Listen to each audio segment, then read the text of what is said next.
You're the owner of a small business, which means you're also the tech guy, and HR, and personal assistant, and head honcho, and intern. You could use another pair of hands, like the experts you'll find at Verizon Small Business Days, April 21st through 27th. Get a free tech check, special deals, and more. Call 1-800-483-4428 or visit verizon.com/smallbusiness to book your appointment. Verizon Business.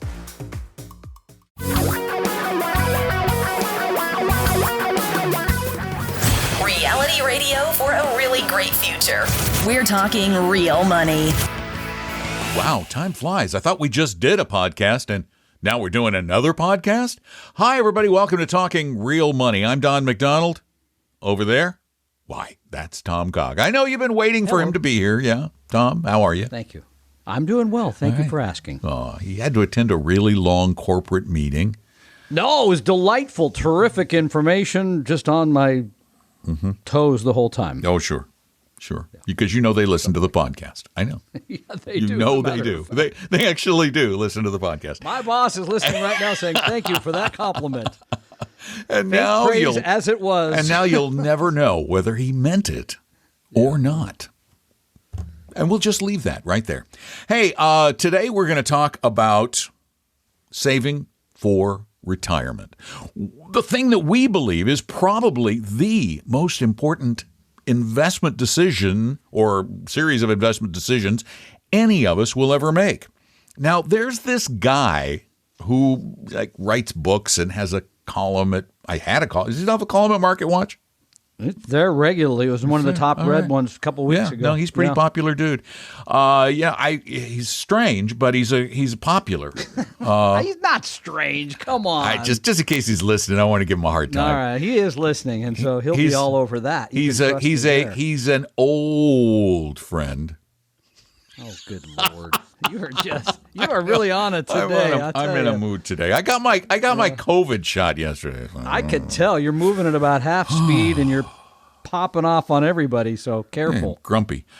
Anyway, Paul believes. First, let me just start with this. Paul Merriman, who we're talking about, Paul Merriman has a fascination, an obsession, I think, with lists. Oh, he does. He'd admit it, too, by the way. There'd be no surprise if you said that to his face. Man loves him a good list. But his lists vary in numbers. There's like 7 things or 12 things. And I'm just wondering, we're going to talk a little bit about his list of the 10 mistakes you make saving for retirement. And I want to, Paul, are you sure there aren't 11? Maybe 12. Just want to make sure. He did say he was working on a list, 10 things I like about Don McDonald, but he got stuck on number 0. So anyways, he's still got a little more writing on that one. I think I absolutely deserved that. I did. I deserved it. Yeah, Paul. Paul, this is actually a little old, but it was just put up back at Market Watch. I think it's a great list. Yeah, he's into lists. I think he has a list of like the 999 things not to do with your money or something. It's some crazy thing. But this one's only 10. We're not going to go through the whole 10, by the way. We're going to pick one. We're not? 1 out of the 10. No, I'm not going to do the whole 10. Wow, leave him wanting more. I know. So I will. Okay, I'll mention 2. He said number 1 is people approach retirement without a coherent, organized plan. Boy, if I had a nickel for every person I talked to who retired without one, I would have been retired a long time ago myself. But here's the one I wanted to talk about. Pre-retirees are too confident in their ability to see the whole picture. Now, define, what do you mean by the whole picture? Because I hear that and I'm thinking, do we mean the future picture of the market or do we mean the picture of your money? Well, your money, your health, your housing, there's a lot of things. It's not just big picture. Yeah, I mean, because people think retirement is just, do I have enough money? Well, that's one aspect of it. Yeah. Right? Yeah. There's all kinds of other aspects as to the portfolio is another. I mean, how to build the right portfolio to create income, to make sure you got enough to last your life, to all that. Those are parts. But there's all kinds of other things around. I'm not going to go through all of them, but when to take Social Security, right? I mean, how to deal with Medicare. Where should you live and how much should you pay for that? There's all kinds of other moving parts. And the reason Paul brought this one up is, and I think this is a great point, by the way. He said the reason this one worries him so much is that you only have one chance to get it right, which is really true, because once you pull the trigger, once you say, that's it, I'm done, I'm not working anymore, everything turns around. You got to supply that income through another series of a pension, Social Security, income, that sort of thing. I think that's greeter huge. At Walmart. Yeah, maybe so. Well, Popcorn selling at Walt funny Disney enough, World. we both have said we'd like that job because I like talking to people. I wouldn't have trouble. But number two along those lines is he says there's too many moving parts for do-it-yourselfers that people think is easy. And by the way, people argue with us regularly about Social Security. Please don't call and argue about that one. They still do. It still shocks me. Did somebody just go on a fox hunt there? It sounds like it. They're out there in the back and Yeah. hunting something They got down. I people hope they bring it in for hunting dinner because foxes. I haven't figured out dinner. I haven't figured out dinner yet. So yeah, you only got one chance to do it right, and there's too many moving parts for do-it-yourselfers. Those are a couple of things he said, but here are the ones I came up with. You're gonna love this. You may or may not understand how much money you need and how to sustain your portfolio. Most people don't. I was going to say I would lean heavily towards may not, probably don't. I have an advisor. I've had my plan, and it ends up looking a lot different than what I thought after going in there. Okay, And now I update wait. it regularly. I was going to ask you about this earlier. Your advisor is your son. Now, doesn't he have a vested interest in making sure you don't have much income to live on in returement? So that he Fascinating. He already got some place for me to live that's like $300 a month, and I got to bring my own food or something. But it's going to be camping under bad. a bridge. It sounds bad. No, but yeah, he is my advisor, and yes, we've worked on the plan many different ways, looking at all things. But going in, I had it all wrong. I'll admit it, that my sort of back of the envelope and even my spreadsheet, I didn't have it right. You got to think about all the healthcare, way more expensive than I imagined. Wife taking Social Security, wrong time I had. There's all kinds of things I had not correct until I went in and put it in the software and said, do it. So it's harder than you think. Number two, even the smartest and most thoughtful people should get a review of this. Oh, I agree with that. Most people think, I'll take, at 63, I'll take Social Security, and I got this little bit of money, I'll take it out of the IRA. Even if you've thought about this, even if you've read books, even if you listened to our podcast, even if you read Paul's list of 10, you should still have somebody else look at it. Yeah, but the problem with that is, Tom, and it really is a serious problem in this country. And I'm hoping that eventually the government's going to have to do something about this, because right now, if you go to someone who holds themselves out to be a financial professional, and they will help you go over your portfolio and help you build a better retirement, literally, according to MarketWatch, 99 times out of 100, you are going to get someone who is more likely to sell you a product than give you a proper review of your situation. Well, and that's fascinating that you raised that. I did. Because that was number 3. And we did not discuss this. This is Scout's honor. Got to get the 3 fingers up there. Scout's honor, we did not discuss this prior to recording this podcast. So it's fascinating. And yes, we see that we just met with a delightful woman about 10 days ago. She did that. She was going through a family life change. She gave a bunch of money to somebody and ended up with a bunch of annuities. Almost $1.4 million in annuities, and she doesn't need income. She has income for the rest of her life from her.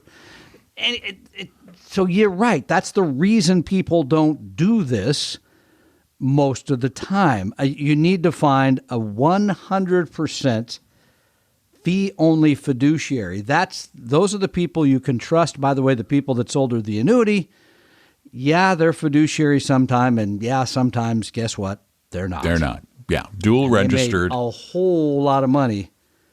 And here's the thing: is these annuities that they're selling? These are, I'm betting, let me guess, indexed annuities.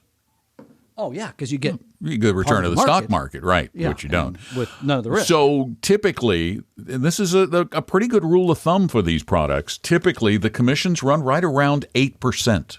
So you do the math. That's about what it was. Yeah, it was. You put $100,000 in. They made over $100,000 in an afternoon's work. They made over $100,000 in commissions. Yeah.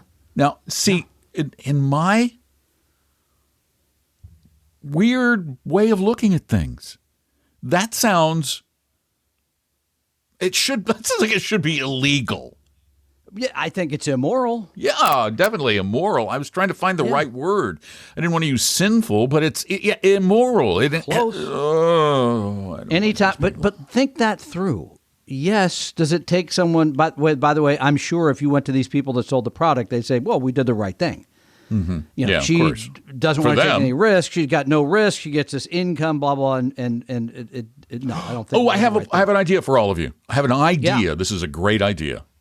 Anytime you go visit someone to talk about money, if they don't start at the beginning, if they start by saying, "Well, how much risk do you want to take? Okay, well, how much money do you need? Okay, and this is what we're going to do." If they don't sit down and spend at least an hour with you working on a plan before they talk about how to invest, you need to leave. You need to leave. That's what happened here, right? The product became the plan when, as she said, look, I thought I told them I don't even need income. And this is all about a deferred annuity that's going to pay her something after a period of time. So back to the point. I think everyone should, yes, the plan should be central. Everyone should at least get a review of it, and it should only be from 100% fee only fiduciary, period, exclamation point. That's it. No good, just an exclamation point. That's good. I think I don't like too much punctuation. I'm especially done on the show. Yeah. And if you want a little help trying to figure out how to find a fiduciary, go to talkingrealmoney.com/help. We've got a lot of resources there for you that you can use. talkingrealmoney.com/help. And not just us, by the way, other people as well. Oh, no, we've got a whole list of people there. And we have an advisor interview form. I went through a number of advisors and just looked at their fee structure, comparing them and telling you whether they're always acting as a fiduciary, the big firms. So go check it out. You can call us if you have a question before you get into something that might not be good for you. It's really smart to say to that person you're talking with, let me get another opinion and I'll get back to you. If they're pushy about letting you do that, if they just, oh, no, we got to have a decision today. This opportunity won't last long. You say, well, I got to go. I'm never coming back. You need to call us. Just give us a call 24 hours a day, 7 days a week at 855-935-TALK, or go to talkingrealmoney.com, type in your question on the contact form, or you can even do it like this and just record it. Hey guys, this is Bob from Linwood. Love your podcast. And I have a question dealing with something I've never dealt with before. My wife and I made a little more money last year than we thought we were going to. We got a bump at the end of the year, and I just realized that my Roth contributions for 2020 are not allowed now. Since we were over the adjusted gross income limit. So now I'm trying to figure out what to do. I put $4,000 into the Roth last year, and I looked at the formula and I looked at the IRS, and I don't know what to do. It's you have to take it back out, but then I can't figure out how to determine the amount of money that was the returns on that money as well. Because I already had money in the Roth before, and I put money in 2021 as well. So I don't know how much to take out. I know I do have until April 15th to do it, though. Thank you. Bye-bye. Oh, you always ask me the easy questions. Come on. Okay, well, I can find a tougher one if you want. He's got to take it back out. Yeah, he has to take it back out, and yes, that includes the gains. Now, how does he determine the gains if it's a mixed IRA? I have here's I'd what go back to the custodian. exactly. And ask That's them. exactly what I would do. I would go back to the custodian. They can show you, because here's what you got to look at. You got to look at that initial 4,000 when it went in, what it went into, and then the value of that security, that $4,000 worth of that. This is just a little math. $4,000 worth of that security. What was it worth on the day you took it out? And then go back to your custodian and say, what were the income and capital gains distributions per share? Just do the math. If it's, for example, if you've got 400 shares at $10 a share and they distributed $1 in capital gains and income per share, you would pay $400 on the 4,000. So you take out 4,400. You would pay taxes on the 400. You'd take the 4,000 back. You don't owe any taxes on that, just on the gain. And if that 4,000 became 4,100, you're going to pay taxes on $500. Should be easy math. Should be easy math, particularly if it's a mutual fund or a stock, because you're going to have a share price when the number of shares and a price when you bought it. Then you take out the same number of shares, figure out what the price is when you sold it, and then add in distributions. You lost me at hello, but I would just go back to the custodian and tell them the situation. They probably will figure that out for you. But again, if they can't, Depends. Find out how many shares you bought when you put the 4,000 in. You can look at your statement, what the price per share was then, what the price per share was when you took it out. The difference between those two, if it's a gain, is taxable. Then, and it's as income, by the way, and then add to that, look at your statement again and figure out what the distribution was per share and multiply that. And by the way, it does bring up a good point, and that is if you're going to be close for 2021, if you're thinking about Roth, and I forget what the upper end number is per household, it might be 185, 190,000. Yeah, it's about 190 grand. I just looked, but I can't remember the exact number. I just would wait. Don't do it until it gets close to filing period for the next year. Then you know you're okay. You don't have to. It's better to put the money in earlier because you get exposure to the market, but. Well, and bear in mind, this is something we all forget in our zeal to save money on taxes.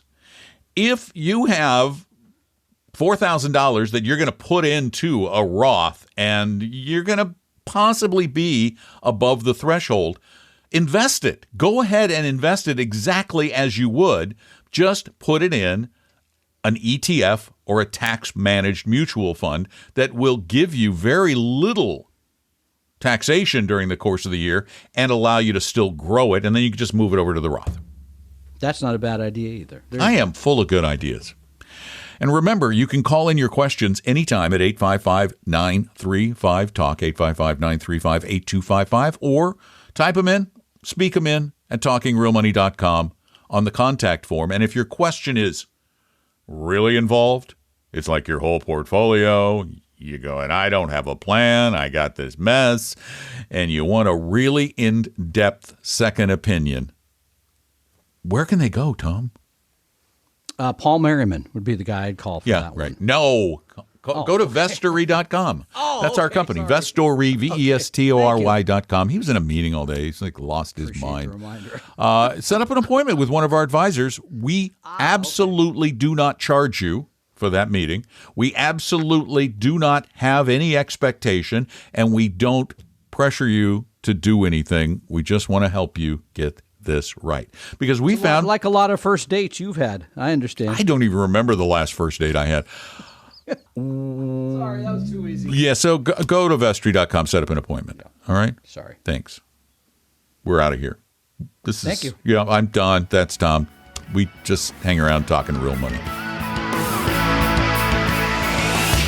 Talking Real Money. We hope you realize that the information provided on Talking Real Money is for educational and hopefully enjoyable purposes only. Providing personalized financial planning or investing advice takes time, so please consult with a really good fee-only fiduciary investment, tax, or legal advisor. We know a good one. Investing must always involve risk. In other words, you can and probably will lose money at times. Also, as much as you want it, no one can accurately, consistently predict the future. So past performance doesn't tell you a darn thing about what the future will bring. Unlike many other programs that say something similar, Talking Real Money is not trying to get you to buy or sell any financial products or securities. Instead, the program is provided as a public service by Vestry, a fee-only registered investment advisor. Thanks for listening, and please visit TalkingRealMoney.com for more information and disclosures. That's a wrap.